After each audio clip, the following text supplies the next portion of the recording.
السلام عليكم ورحمة الله وبركاته. الحمد لله رب العالمين،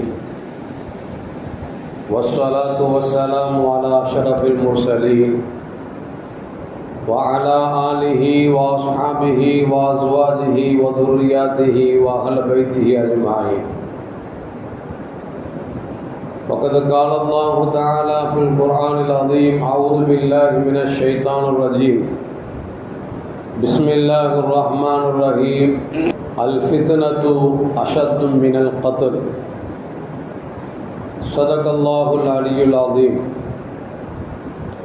رضينا بالله ربا وبالإسلام دينا وبمحمد صلى الله عليه وسلم نبيا ورسولا. يا سيدي يا رسول الله خذ بيدي قلت حيلتي أدركني يا شفيع المذنبين. اللهم صل وسلم على رسولك سيدنا ونبينا مولانا محمد وعلى آل سيدنا محمد وبارك وسلم عليه. எல்லாம் புகழும் புகழ்ச்சியும் உருவமற்ற ஏக இறைவனாம் அல்லாஹ் ஒருவனுக்கே உரித்தாக்கி அகிலத்தின் அருள்படையாக வந்துதித்த நமது உயிரிலும் மேலான கண்மணி முஹம்மது ரசூலுல்லாஹி ஸல்லல்லாஹு அலைஹி வஸல்லம் அவர்கள் மீது ஸலவாத்தும் சலாமும் கூறியவனாக என் உரையை துவங்குகிறேன். எல்லாம் வல்ல அல்லாஹு ஜல்ல ஜலாலுஹு எதை சொல்லவும் கேட்கவும் வாய்ப்பளித்தானோ அதன்படி நடந்து நல்ல மூமின்களாக வாழ்ந்து இந்த உலகத்தை விட்டு பிரிகிற பொழுது லா இலாஹ இல்லல்லாஹ் முஹம்மது ரசூலுல்லாஹ் என்ற கலிமாவை மொழிந்து ஜன்னத்துல் ஃபிர்தௌஸை கண்ணால் கண்டு மகிழ்ந்து சிரித்த வண்ணமாக மரணிக்கக்கூடிய நல்வாக்கியம் பெற்ற மக்களில் அல்லாஹ் நம் அனைவர்களையும் ஆக்கி அருள்வானாக. மரணித்தும் மரணிக்காத இறைநேசரின் கூட்டத்தில் அல்லாஹ் நம்மை ஆக்கி அருள்வானாக. நாளை மறுமையிலே கண்மணி முஹம்மது ரசூலுல்லாஹி ஸல்லல்லாஹு அலைஹி வஸல்லம் அவர்களின் திருக்கரங்களால் ஹவுலுல் கௌசர் என்கிற தடாகத்தில் நீர் பருகி அன்னாரின் ஷஃபாத்தை பெற்று அன்னாரின் கரம் பிடித்து ஜன்னத்துல் ஃபிர்தௌஸ் என்ற உயர்ந்த சொர்க்கத்தில் அவர்களோடு அல்லாஹ் நம்மை சங்கமிக்க செய்வானாக. எல்லாவற்றுக்கும் மேலாக இறை அன்பை பெற்று இறைவனை பார்த்து பரவசம் அடையக்கூடிய அவருடைய லிக்காவையும் ரிதாவையும் பெற்ற மக்களில் அல்லாஹ் நம்மை ஆக்கி அருள்வானாக. அருமையான மூமின்களே, டிசம்பர் மாதம் என்றாலே இந்தியாவில் வாழக்கூடிய எல்லா மதத்தவர்களுக்கும் ஒரு அச்சம் பீடித்து கொண்டிருக்கிறது. டிசம்பர் வந்துவிட்டால் ஏதாவது ஒரு பேரழிவு நிகழ்ந்து விடுமோ என்று அச்சப்படக்கூடிய அளவிற்கு இன்றைக்கு மக்களால் பேசப்படக்கூடிய ஒரு செய்தியை நாம் பார்த்து கொண்டிருக்கிறோம், கேட்டுக்கொண்டிருக்கிறோம். காரணம், டிசம்பர் என்று சொன்னால் மூமின்களுக்கெல்லாம் வரக்கூடிய சிந்தனை, டிசம்பர் 6 என்று சொன்னால் பாபர் மசூதி இடிக்கப்பட்ட நாள் என்பதால் மூமின்களுக்கு கவலைகள் இருந்தாலும் கூட அதற்கு பிறகு நடக்கக்கூடிய ஒவ்வொரு டிசம்பரையும் எடுத்துக்கொண்டோம் என்று சொன்னால், என்றைக்கு இந்தியாவில் பாபர் மசூதி இடிக்கப்பட்டு கருப்பு தினமாக அறிவிக்கப்பட்டதோ அந்த கருப்பு நாளாக மக்களுடைய மனதில் நீங்கா இடம் பிடித்ததோ அன்றிலிருந்து இன்றைக்கு வரைக்கும் டிசம்பர் என்றாலே மக்களுக்கு ஒரு அலர்ஜியாகவும் பயத்தை கொடுக்கக்கூடிய ஒரு சூழலுக்கும் தள்ளப்பட்டிருக்கிறோம். இதற்கு காரணம் என்ன என்று பார்க்கிற பொழுது, மக்களால் மனதில் இடம் பிடித்திருக்கக்கூடிய நீதி அரசர்கள் இன்றைக்கு சரியான முறையில் நீதம் செலுத்தப்படாதன் காரணமாக இந்தியாவில் வாழக்கூடிய எல்லா மக்களுக்கும் இந்தியாவை பற்றி தான் பிறந்த பூமியாக இருந்தாலும் தான் வாழக்கூடிய பூமியாக இருந்தாலும் கூட சில நீதி அரசருடைய அந்த செயல்பாடும் நீதித்துறையும் கெட்டுவிட்டதின் காரணமாக மக்களின் மனதிலே ஒரு அச்சமும் பயமும் பீடித்துக் கொண்டே இருக்கிறது. அந்த அடிப்படையில் பார்க்கிற பொழுது 1992 டிசம்பர் 6 கிட்டத்தட்ட கரசேவர்கள் என்று சொல்லக்கூடிய கரங்கள் எல்லாம் கரைபட்ட அந்த கரங்கள் 1.5 லட்சம் மக்கள் சேர்ந்து பள்ளிவாசலை, இன்னும் சொல்ல போனால் இந்தியாவிற்கு பெருமை தேடித்தந்த அந்த பள்ளிவாசலை இடித்தார்கள் என்கிற பொழுது இது இஸ்லாமியர்களுக்கு மட்டும் வேதனை அல்ல, மாறாக இந்தியாவில் வாழக்கூடிய அத்தனை பேர்களுக்கு அவமான சின்னமாக கருதப்பட்டது என்பதை நாம் விளங்கிக் கொள்ள முடியும். அருமையான முஃமின்களே, அப்படி பார்க்கிற பொழுது 2019 நவம்பர் 9 பாபர் மசூதி இடிக்கப்பட்டது. அந்த இடத்தில் ராமர் கோவில் கட்டுவது என்பது நீதி அரசர்கள் நல்ல நீதியை தருவார்கள் என்று சொல்லி பல்லாண்டு காலமாக மக்கள் எல்லாம் எதிர்பார்த்து கொண்டிருக்கிற நிலையிலே தலைமை நீதியாக இருக்கக்கூடிய ரஞ்சன் கோகாய் என்பவர் சொல்லக்கூடிய அந்த நீதி அரசர் ஒரு அறிவிப்பை தந்தார். என்ன சொன்னார்? மசூதி இருக்கும் இடத்தில் எந்த ஒரு கோவிலும் இருந்ததாக ஆதாரங்கள் இல்லை சொல்லுகிறார். மசூதி இடிச்சிட்டாங்க, அந்த மசூதி இருக்கிற இடத்துல ராமர் கோவில் கட்டணுமா வேண்டாமா அப்படிங்கிறத நீதி அரசர் தெளிவான முறையில் நீதி தந்திருக்க வேண்டும். கோகா என்று சொல்லக்கூடிய அந்த நீதி அரசர் சொல்லுகிறார், மசூதி இருந்த இடத்தில் எந்த கோவிலும் இடித்ததற்கான ஆதாரங்கள் இல்லை. 1992 இடிக்கப்பட்ட அந்த பாபர் மசூதி இடிக்கப்பட்டது என்பது சட்ட விரோதமானது. அது மட்டுமல்ல, அருமையான முஃமின்களே, இப்படி சொல்லிவிட்டு சொல்லுகிறார், இந்த பாபர் மசூதி இருந்த இடத்தில் ராமர் கோவிலை கட்ட வேண்டும் என்பது பெரும்பான்மையான இந்துக்களுடைய ஆசையாக இருப்பதால் அந்த பாபர் மசூதி இருந்த இடத்தை இந்து மக்களுக்கு நீங்கள் விட்டு கொடுக்க வேண்டும். அப்படி கொடுக்குகிற பொழுது இடிக்கப்பட்ட பாபர் மசூதிக்காக நாங்கள் வேறொரு 5 ஏக்கர் இடத்தை தருகிறோம் என்று சொல்லி கோகா என்று சொல்லக்கூடிய ஒரு நீதி அரசர் பட்டரகமாக இப்படி ஒரு தீர்ப்பை கொடுக்கிறார் என்று சொன்னால் நீதம் எங்கே போய்விட்டது என்பதை கொஞ்சம் யோசித்து பார்க்க வேண்டும். முன்னால் ஒரு காலத்தில் சொல்வார்கள், நிதியை நீட்டினால் நீதி கிடைக்கும் என்று சொல்வார்கள். ஆனால் இன்றைக்கு நிதியை நீட்டினால் நீதிபதிகளே கிடைப்பார்கள் என்று சொல்லி இந்திய ஆதார் மக்கள் தெரிவித்துக் கொண்டிருக்கிறார். அல்லாஹ் தான் காப்பாற்ற வேண்டும். அப்படி சொன்னதன் காரணமாக எத்தனை கொலைகள் விழுந்தன, எத்தனை உயிர்கள் கொல்லப்பட்டார்கள். யார் கொல்லப்பட்டார் என்று பார்க்கிற பொழுது பார்த்தோம் என்று சொன்னால், எந்த பாபர் மசூதியை யாருக்கு சொந்தமாக இருந்ததோ அந்த முஸ்லிம்கள் தான் ஆயிரக்கணக்கானவர்கள் கொல்லப்பட்டார்கள் என்று சொன்னால், ஒரு நீதி அரசனுடைய தவறான நீதி இந்த நாட்டிற்கு எவ்வளவு பெரிய சேதத்தை ஏற்படுத்துகிறது என்பதை கொஞ்சம் யோசித்து பார்க்க வேண்டும். அருமையான மக்களே, அதைத்தான் அல்லாஹ் சொல்வான், அல் ஃபித்னத்து அஷத்து மினல் கத்ல், குழப்பம் விளைவிப்பது இருக்கிறதே கொலை செய்வதை விட மோசம் என்றான் அல்லாஹு ஜல்ல ஜலாலுஹு. நீதி அரசர் சரியான முறையில் நீதி கற்றிருந்தார் என்று சொன்னால் அதற்கு பிறகு கரைவட்ட கரங்கள் எல்லாம் கரைசேவர்கள் இது போன்ற செயல்பாடுகளுக்கு முன்வந்திருக்க மாட்டார்கள். நீதி அரசர் அன்றைக்கு தவறான முறையிலே நீதியை அவர் நமக்கு அளித்ததன் காரணமாக அநியாயமான முறையில் முஸ்லிம்களுக்கு பாதகமாக அவர்கள் நீதியை கொடுத்ததன் காரணமாக இன்றைக்கு ஆங்காங்கே கரை சேவர்கள் என்று சொல்லக்கூடிய கரம் பிடித்த கரங்கள் இன்றைக்கு காவியை பிடித்துக் கொண்டு இன்றைக்கு முஸ்லிம்களை அச்சப்படுத்திக் கொண்டிருக்கிறார்கள் என்று சொன்னால் அல்லாஹ் தான் காப்பாற்ற வேண்டும். அருமையான முஃமின்களே, கொஞ்சம் யோசித்து பார்க்க வேண்டும். 5 ஏக்கர் இடம் எங்களுக்கு இல்லாமல் உங்களிடத்தில் கேட்டுக்கொண்டிருக்கிறோம். வக்ஃபு என்கிற சட்டத்தை நீங்கள் கொண்டு வந்து இன்றைக்கு வக்ஃபோடிலே மாற்றார்கள் உள்ளே நுழைக்கும் நினைக்கிறீர்கள். என்ன காரணம்? எங்களிடத்திலே முஸ்லிம்கள் அதிகமாக அல்லாஹ்வுக்காக கடவுளுக்காக மக்கள் வாரி வழங்கிய சொத்துக்கள் இருக்கிறது, அவர்களின் கண்ணை பறித்துக் கொண்டிருக்கிறது. என்று சொன்னால் யாருக்கும் இல்லாத இடங்கள் இன்றைக்கு முஸ்லிம்களுக்கு வக்ஃபு என்கிற பெயரில் இருப்பதன் காரணமாக அந்த வக்ஃபை சுரண்டி தின்பதற்காக வக்ஃபோடுக்குள்ளே மாற்றார்கள் நுழைப்பதும், வக்ஃபோடு சொத்தை இன்றைக்கு வக்ஃபோடை குறிப்பிட்ட நாளுக்குள் நீங்கள் எங்களிடத்தில் சமர்ப்பிக்க வேண்டும் என்று சட்டத்தை போடுகிறார் என்று சொன்னால், எங்கள் மூதாதையர் எத்தனை ஏக்கர்கள், ஆயிரக்கணக்கான ஏக்கர்களை கொடுத்திருக்கிறார்கள் நாட்டிற்காக. அப்படி இருக்கிற பொழுது பாபர் மசூதி அநியாயமான முறை இழுத்து விட்டு அதற்கு பதிலாக 5 ஏக்கர் இடத்தை தருகிறேன் என்று சொன்னால் யாருக்கு பிச்சை போடுகிறீர்கள்? இந்த நாடு சுதந்திரம் அடைந்ததற்கு முக்கிய காரணம் யார்?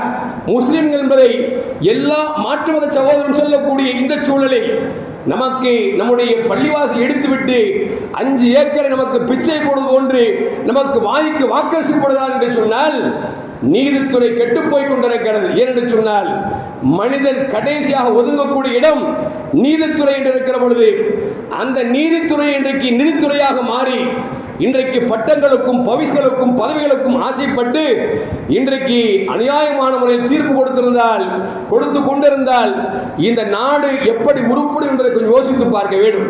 அருமையான மோமின்களே, இப்படி பார்க்கிற பொழுது 1919 பாகிஸ்தானில் ஒரு இந்து கோயில் ஒன்று இடிக்கப்பட்டு விட்டது. அந்த பாகிஸ்தான் என்பது அந்த நாடு, அது ஒரு முஸ்லிம் நாடு. ஆனால் இந்தியா என்பது மதச்சார்பற்ற நாடு. இந்துக்களும் வாழ்கிறார்கள், கிறிஸ்துவரும் வாழ்கிறார்கள், முஸ்லிம்களும் வாழ்கிறார்கள். ஏன், உலகத்தில் இருக்கக்கூடிய எல்லா மதத்தவரும் இந்தியாவிலே ஒன்று குவிந்திருக்கிறார்கள். இப்படிப்பட்ட நாட்டில் நமக்கு ஆதாரங்கள் இருந்தும் கூட நம்முடைய பாபர் மசூதியை அவர் தெளிவாக சொல்லுகிறார், கோயில் இருந்ததற்காக எந்த ஆதாரமும் இல்லை. அப்படி இருக்கிற பொழுது பெரும்பான்மையான இந்துக்கள் விரும்புவதால் இந்த இடத்திலே ராமர் கோவிலை கெட்டுவரும் என்று சொல்லி பகிரங்கமாக அறிவித்தது மட்டுமல்ல, கோடிக்கணக்கான மக்கள் உள்ளங்களை இடித்துவிட்டு அந்த பள்ளி இடித்து கோயிலை கட்டினார் என்று சொன்னால், பாகிஸ்தான் என்பது ஒரு இஸ்லாமிய நாடு. அந்த நாட்டிலே 1919 ஆண்டு தேரி என்கிற ஒரு சிற்றூரிலே முஸ்லிம்களில் தீவிரவாதத்தை கடைபிடிக்கக்கூடிய சிலர்களால் கோயில் இடிக்கப்படுகிறது. அந்த கோயிலை சார்ந்தவர்கள் பாகிஸ்தான் அரசாங்கத்திலே நீதித்துறையிலே அவர் முறையிடுகிறார்கள். அப்படி முறையிட்ட பொழுது பாகிஸ்தான் அரசாங்கம் அந்த நீதித்துறை சொன்னது, அந்த கோயில் எப்படி இடிக்கப்பட்டதோ அதே இடத்தில் அரசாங்க காசால் அது கட்டி கொடுக்கப்படும் என்று சொல்லி 1997 அவர்கள் இடித்த அந்த கோயிலை மீண்டும் அந்த பாகிஸ்தானை சார்ந்த அந்த நாட்டுடையவர்கள் அந்த கவர்மெண்டை கட்டி கொடுக்கிறது என்று சொன்னால், அந்த மதச்சார்புடைய நாட்டுக்கும் மதச்சார்பற்ற நாட்டுக்கும் வித்தியாசம் எவ்வளவு இருக்கிறது பார்த்தீர்களா? மதச்சார்புடைய நாடு நினைத்தால் அப்படித்தோம் இடிப்போம் என்று சொல்லியிருக்கலாம், ஆனால் சொல்லவில்லை. இடித்தது தப்பு, எந்த இடத்தில் கோயில் இருந்ததோ அதே இடத்தில் கட்டி கொடுக்க வேண்டும் என்று சொல்லி அரசாங்கம் தானே முன் வந்து அந்த கோயிலை கட்டி கொடுத்தது என்று சொன்னால், அவர்கள் மனிதர்களா? அது மதச்சார்பற்ற நாடு என்று சொல்லி பிதற்றி கொண்டிருக்கக்கூடிய நாம் சுதந்திரத்தில் எல்லா இனத்தவரும் போராடி சுதந்திரம் கிடைத்தது. இந்த நாட்டில் எந்த விதமான ஆதாரம் இல்லாமல், இன்னும் சொல்ல போனால் வரலாற்று பின்னணியுடைய ஒரு பள்ளிவாசல் எடுத்துவிட்டு கோயிலை கட்டுகிறார் என்று சொன்னால் இது நாடா என்பதை கொஞ்சம் யோசித்து பார்க்க வேண்டும். அருமையான மக்களே, இன்றைக்கு என்ன ஆகிவிட்டது? இன்றைக்கு நீதி அரசுகள் விலை போனதன் காரணமாக இன்றைக்கு எவ்வளவு பிரச்சனைகள் வருகிறது என்பதை கொஞ்சம் யோசித்து பார்க்க வேண்டும்.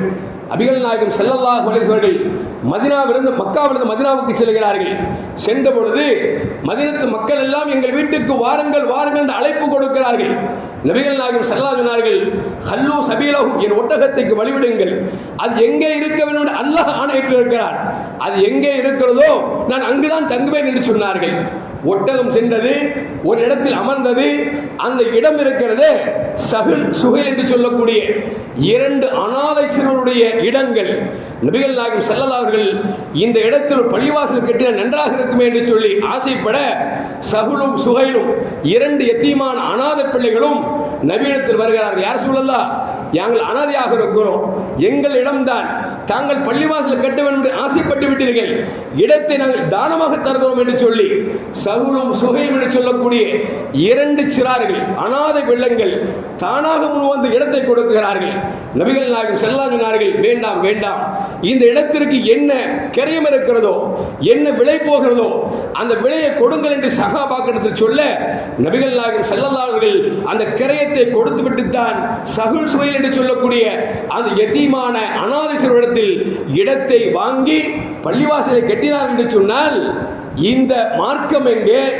ஒன்றுமே ஆதாரம் இல்லாமல் அடுத்தவனின் இடத்தை பிடித்துக் கொண்டு நாங்கள் எல்லோரும் விரும்புகிறோம், எனவே எங்களுக்கு தாருங்கள் என்று சொல்லி எங்களை ஆக்கிரமித்து எங்களை அநியாயமான பிடிங்கெடுக்கிறீர்கள் என்று சொன்னால் நீங்கள் மனிதர்களா அவர்கள் மனிதர்களா என்பதை கொஞ்சம் யோசித்து பார்க்க வேண்டும்.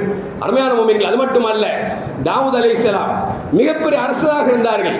அவர்கள் பைத்துல் மக்தஸை கட்டுகிற பொழுது ஒரு இடத்தை தேர்ந்தெடுக்கிறார்கள். அந்த இடத்திற்கு அந்த பைத்துல் மக்தஸ் இடத்திலே விரிவாக்கம் செய்ய வேண்டிய ஆசைப்படுகிறார்கள்.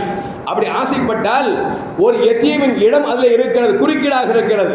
போய் கேட்கிறார்கள், பைத்துல் மக்தஸை விரிவுபடுத்த போகிறேன், இடத்தை தாருங்கள் என்று சொன்ன பொழுது அந்த சிறுவன் சொல்லுகிறான், அந்த யதீம் சொல்லுகிறார், தரமாட்டேன் என்று சொல்லுகிறார். தாவூத் நினைக்கிறார், நாம் தான் அரசராச்சே, இவர்கள் என்ன செய்ய முடியும், நாம் மீறி கட்டிவிடலாம் என்று சொல்லி மனதிற்குள் நினைத்தார்கள். அல்லாஹ் உடனே வகை இறக்கினான், தாவூதே என்ன காரியத்தை செய்தீர்கள்? ஒரு அனாதையின் இடத்தை பிடுங்கிதான் என்னை சஜ்தா செய்ய வேண்டுமா, எனக்கு சஜ்தா செய்ய வேண்டுமா, என்னை வணங்க வேண்டுமா? என்னை வணங்குவதற்கு ஒரு இடம் என்று சொன்னால் அது ஆக்கிரமிப்போ அபகரிப்போ அநியாயமுனை எடுத்த இடமோ இது கூடாது என்று சொல்லி அல்லாஹ் ஜல்ல ஜலாலுஹு வகை அறிவித்தான் என்று சொன்னால், அருமையான மக்களே, நாம் எல்லாம் அல்லாஹ்வுடைய வழிகாட்டுதல் பிரகாரம் நடந்து கொண்டிருக்கிறோம், ரசூலின் வழிகாட்டுதல் பிரகாரம் நடந்து கொண்டிருக்கிறோம். எனவே இத்தனை காலங்களாக முஸ்லிம்களுக்கு எதிர்ப்பாக எதை நிகழ்த்தினால் இன்றைக்கு பொறுமையாக இருக்கிறோம் என்று சொன்னால் படைத்த ரப்பு நம்மை பொறுமை காக்க சொல்லுகிறார். அவனால் அனுப்பப்பட்ட ரசூல் ஸல்லல்லாஹு அலைஹி அவர்கள் பொறுமை காக்க சொல்லுகிறார்கள். எனவே பொறுமை காக்கிறோமே தவிர சூடும் சொரணையும் இல்லாத யாரும் இல்லையே. ஒரு தனிப்பட்ட நபருடைய இடத்தை பிடித்து பாருங்கள், அவன் என்னென்ன வேலை செய்கிறான் என்று சொல்லி. என்று சொன்னால் தன் இடத்தை அபகரிக்கப்படுகிற பொழுது தன் உயிரே போனாலும் பரவாயில்லை என்று சொல்லி எதிர்த்து சண்டையிடுகிறான். எத்தனை லட்சங்கள் கோடிகள் போனால் செலவானாலும் நீதித்துறையில் போராடுகிறான். ஆனால் இந்த சமூகம் இன்றைக்கும் பாபர் மசூதி இடிக்கப்பட்ட பிறகும் பொறுமை காக்கிறோம் என்று சொன்னால் காரணம் எங்கள் நபிகள் நாயகம் ஸல்லல்லாஹு அலைஹி வஸல்லம் காட்டிய அந்த வழியின் பிரகாரம் நடந்து கொண்டிருக்கிறோம் என்பதை மட்டும் மறந்துவிடக் கூடாது. அருமையான முஃமின்களே, அது மட்டுமல்ல, சிரியா தலைநகரத்திலே டமாஸ்கஸிலே ஜாமியுல் உமவி என்று சொல்லக்கூடிய ஒரு பெரும் பள்ளிவாசல் இருந்தது. அந்த பள்ளிவாசலின் சுற்றுச்சுவர் ஒரு கிறிஸ்துவ பெண்ணினுடைய இடத்தை உள்வாங்கி அந்த சுவர் கட்டப்பட்டிருக்கிறது.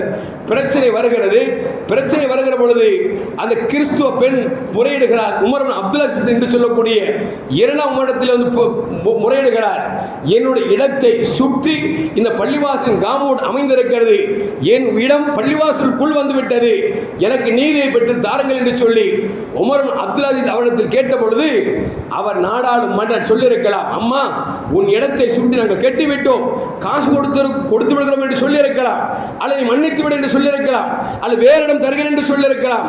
உமர் அப்துல் அஸீஸ் சொன்னார்கள், கிறிஸ்துவ பெண்ணாக இருந்தாலும் அவரிடத்தில் கேட்டு பெறாத இடத்தை நீங்கள் எப்படி கட்டுவீர்கள்? எனவே அந்த இடத்தை நீங்கள் அவருக்கு விட்டுவிட்டு காம்பவுண்ட் சுவரை உடைத்து அவருக்கு தனி இடத்தை அவருடைய இடத்தை கொடுத்து விடுங்கள் என்று சொல்லி உமர் அப்துல் அஸீஸ் அவர்கள் சொல்லுகிறார்கள் என்று சொன்னார். அருமையான மக்களே, இதுவல்லவா நீதத்திற்கும் நீதமான தீர்ப்புக்கு அடையாளம்.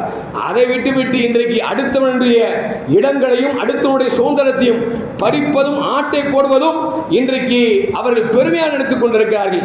அல்லாஹ் காப்பாற்ற வேண்டும். அருமையான முஃமின்களே, அது மட்டுமல்ல, உமர் ரலியல்லாஹு தஆலா அவர்கள் ஹிஜ்ரி 17ஆம் ஆண்டு அவர்கள் கரத்திலே பல லட்சக்கணக்கான கிலோமீட்டர் பல நாடுகளும் தங்கள் கால் கடியிலே சரண்டாகி கொண்டிருந்தது. அந்த நேரத்தில் மதீனாவிற்கு மக்கள் எல்லாம் நிறைய வர ஆரம்பித்து விட்டார்கள். தொழுவதற்கு போதுமான இடங்கள் இல்லை. இந்த நேரத்தில் பள்ளிவாசலை விஸ்தீர்ணப்படுத்தும் என்று சொல்லி பள்ளிவாசலை விஸ்தீர்ணப்படுத்துகிற பொழுது அங்கே அப்பாஸ் ரலியல்லாஹு தஆலாவுடைய ஒரு இடம் ஒன்று இருக்கிறது. அந்த இடத்தை உமர் இப்னு கத்தாப் ரலியல்லாஹு தஆலா அவர்கள் பிடித்து ஆக்கிரமித்துக் கொண்டார்கள். அப்படி ஆக்கிரமித்துக் கொண்ட பொழுது அப்போது நீதி அரசாக இருந்த காப் என்று நினைக்கிறேன் அந்த சஹாபி இடத்தில் கொண்டு செல்லப்படுகிறது. அப்போது நீதி அரசு சொல்லுகிறார், அரசன் என்று பார்க்கவில்லை, மன்னர் என்று பார்க்கவில்லை, உமர் கத்தாப் அவர்களே, அவரிடத்தில் நீங்கள் வலுக்கட்டாயமாக இடத்தை எடுத்தது என்பது தவறு, எனவே நீங்கள் அவர் இடத்தை கொடுத்து விடுங்கள் என்று சொல்லி நீதி அரசர் தீர்ப்பு கொடுக்கிறார் என்று சொன்னால், நீதி அரசர் என்று சொன்னால் அது அரசனாக இருந்தாலும் கூட அவருக்கு கூட அச்சப்படக்கூடாது. ஏனென்று சொன்னால் நீதம் நீதம் தவறி போய்விட்டால் உலகம் அழிவு நாளின் அடையாளம் என்பதை நபிகள் நாயகம் ஸல்லல்லாஹு அலைஹி வஸல்லம் நமக்கு சொல்லித் தருகிறார்கள். அருமையான மக்களே, இப்படி பார்க்கிற பொழுது எண்ணற்ற செய்திகள் நம்ம இஸ்லாமிய மார்க்கத்திலே பல நிகழ்வுகள் நடந்து, அது மாற்றார் இடமாக இருந்தாலும் நம் இடமாக இருந்தாலும் நீதிவாதிகள் நீதத்தோடு அவர்கள் செயல்பட்டார்கள். எனவே இன்றைக்கு வரைக்கும் கூட, ஏன் நாட்டின் சுதந்திரத்தை வாங்கி தந்த காந்திஜி என்று சொல்லக்கூடிய அவர் கூட சொன்னார், உமரின் ஆட்சி இந்தியாவிலே பிறக்க வேண்டும் என்று சொன்னார். காரணம் என்று சொன்னால் நீதம் என்று சொன்னால் அதுதான் நீதம்.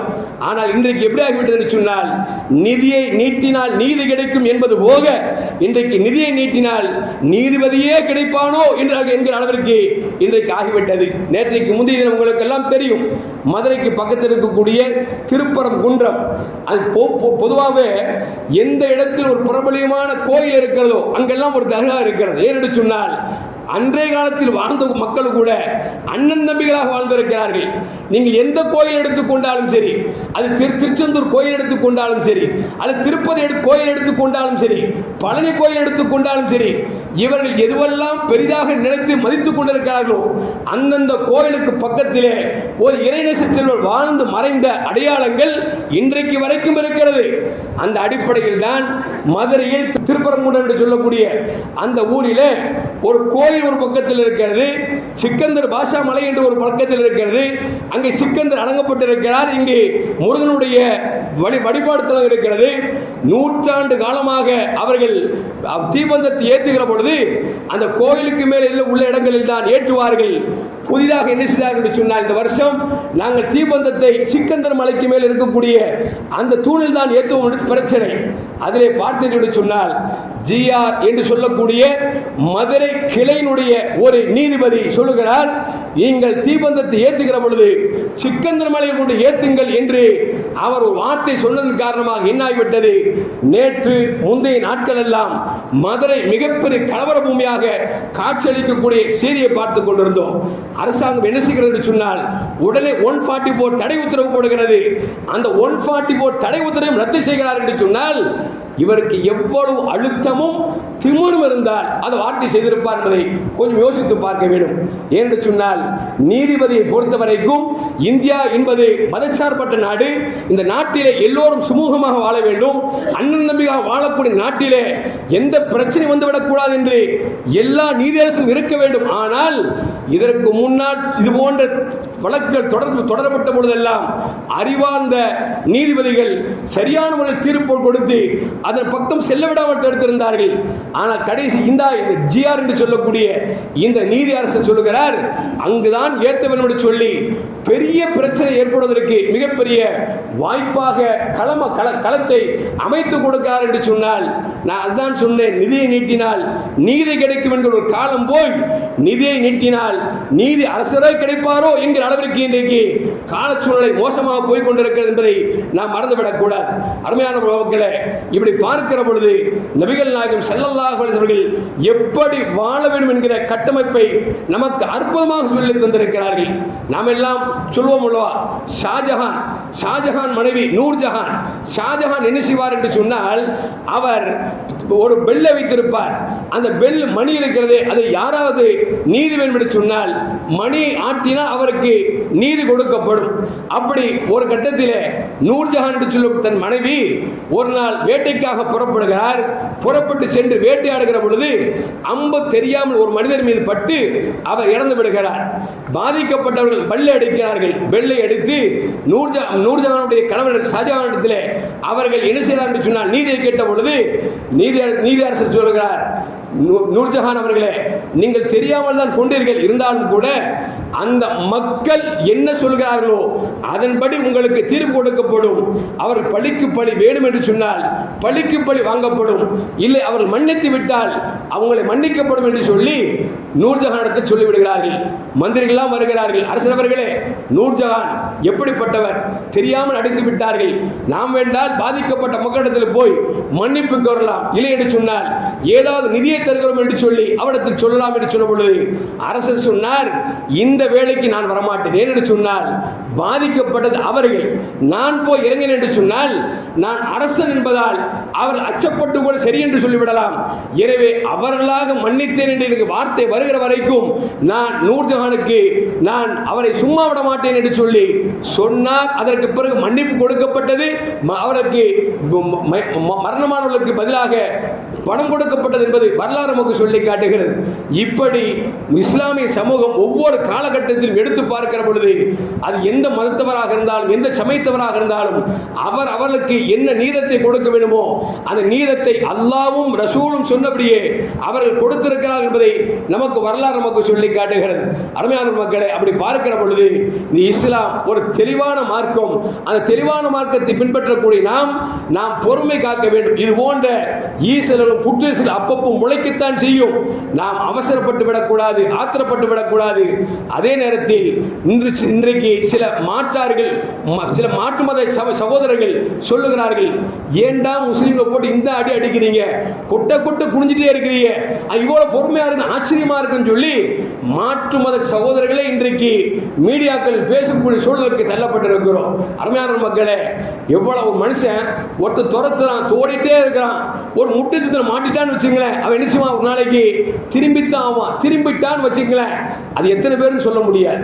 அதனால இந்த சமூகத்தை ஒடுக்க வேண்டும், அவர்களை சின்ன பின்னமாக்க வேண்டும் என்று சொல்லி சிஏ சட்டத்தை கொண்டு வந்தார்கள், வக்ஃபு சட்டத்தை கொண்டு வந்தார்கள், எஸ்ஐஆர் என்கிற சட்டத்தை பதிவு பத்திரத்தை கொண்டு வந்து நம்மை நீக்குவதற்கு முயற்சிக்கிறார்கள். இப்படி எத்தனையோ வழியில் வந்து கொண்டிருக்கிறார்கள்.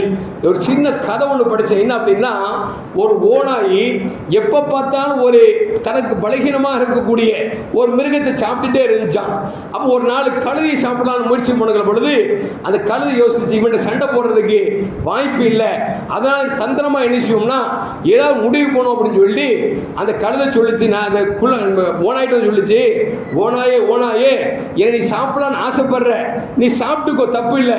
ஆனா என்ன அப்படின்னா என் பின்காலில் ஒரு முள்ளு பெருசா குத்தி இருக்குது, நீ என்ன அப்படியே சாப்பிட்டா அந்த முள்ளு உன் தொண்டையில போய் சிக்கிக்கும், அதனால பின்னால வந்து முள்ளை எடுத்து விட்டுட்டு என்ன சாப்பிட்டுக்கோ அப்படின்னு சொன்ன இந்த ஓனாய் என்னது அப்படின்னா ஏமாந்து வந்து பின்னால கழுதைக்கு பின்னால வந்து முள்ளை எடுக்க வந்து பாருங்க, ஒரு எட்டி உதச்சிச்சு பாருங்க. அல்லாஹ் அக்பர்.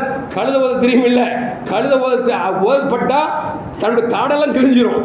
அந்த ஓநாய்க்கு தாடை கிழிந்து அல்லு இல்லாமல் அது ஓடியது என்று சொல்லி ஒரு கதை ஒன்று படித்தேன். அது போன்று இது போன்ற காவிகளுக்கு, இது போன்ற மதத்தின் பெயரால் மக்களுக்கு மத்தியிலே பிரிவினை ஏற்படுத்தக்கூடிய இவர்களுக்கு தந்திரமான முறையிலே, சூசகமான முறையிலே எப்படி அவர்களுக்கு பதில் கொடுக்க வேண்டுமோ அப்படி பதில் கொடுக்க வேண்டும் என்றிருந்தாலும் கூட நாம் இப்பொழுது பொறுமை காப்போம். ஏனென்று சொன்னால் நீதி அரசு எல்லோரும் அப்படி இல்லை, எல்லா நீதி அரசும் அப்படி இல்லை. ஒரு சிலர்கள் இப்படி இருந்தாலும் கூட பலரும் பல மாற்று மத சகோதரர்களும் இஸ்லாமிய சமூகத்திற்கு ஆதரவாக இன்றைக்கு செயல்பட்டுக் கொண்டிருக்கிறார்கள், பேசிக் கொண்டிருக்கிறார்கள். நாம் கூட தெரிந்தோ தெரியாமலோ அமைதியாக இருந்து கொண்டிருக்கிறோம். ஆனால் மாற்றார்கள் நமக்கு சாதகமாக இன்றைக்கு களங்காண்டு கொண்டிருக்கிறார்கள். எனவே பொறுமை காத்தவர்கள் பொறுமை காத்துக் கொண்டே இருக்க வேண்டும். அல்லாஹ் பொறுமைக்கு மிகப்பெரிய கூலி வைத்திருக்கிறான்.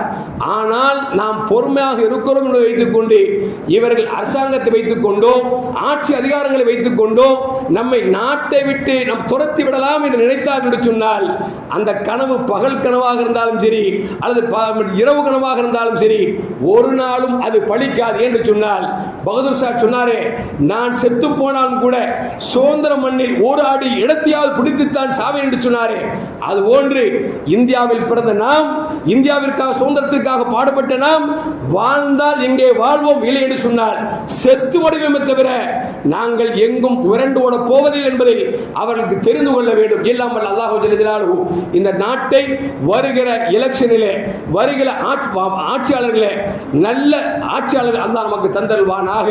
எல்லா மக்களும் சோபோகமாக சுபிட்சமாக வாழக்கூடிய நல்ல மக்களை தந்தல்வானாக. இவர்கள் சூழ்ச்சி அல்லாஹ் ஒன்றுமில்லாமல் முறியடிக்க செய்வானாக. அஸ்ஸலாமு அலைக்கும் வரஹ்மத்துல்லாஹி வபரகாத்துஹு.